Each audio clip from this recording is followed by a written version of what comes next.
একজন নয়, দুইজন নয়, তিনজন মহিলাকে বিয়ে করে তাদের বিশ্বাস অর্জন করেছিল ভারতের রাজন ঘেলট। পরিচয় কখনো বিপত্নিক সরকারি আধিকারিক, কখনো প্রেমময় জীবনসঙ্গী, কিন্তু বাস্তবে ভয়ঙ্কর প্রতারক। লক্ষ লক্ষ টাকার ঋণ হাতিয়ে পালিয়ে যাওয়াই ছিল তার স্বভাব। তবে এবার আর হলো না পালিয়ে যাওয়া। উত্তরপ্রদেশ পুলিশের ফাঁদে পা পড়েছে এই সিরিয়াল স্বামীর। 2019 সালে পরিচয়, 2022-এ বারাণসীর মন্দিরে ধুমধাম করে বিয়ে, তারপর শুরু হলো নতুন জীবন। কিন্তু স্বপ্নের আড়ালে ছিল ভয়ঙ্কর প্রতারণার ছক।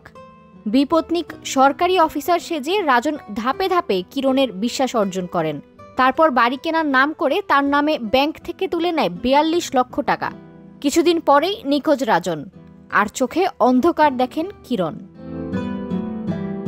কিরণ যখন পুলিশের দ্বারস্থ হয়ে অভিযোগ দায়ের করলেন, তখনই সামনে এলো চমকপ্রদ তথ্য।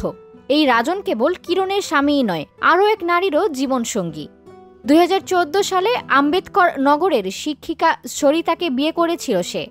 সন্তানও হয়েছিল তাদের, কিন্তু সুখের সংসার বেশি দিন টেকেনি। 2016 সালে প্রতারণার অভিযোগে সরিতাও পুলিশের দ্বারস্থ হন। এখানেই শেষ নয়, তদন্ত আরও গভীরে যেতেই বেরিয়ে আসে আরও এক নারীর নাম, নীলিমা সিং। তাকেও একই কায়দায় প্রেমের ফাঁদে ফেলে বিয়ে করেছিল রাজন।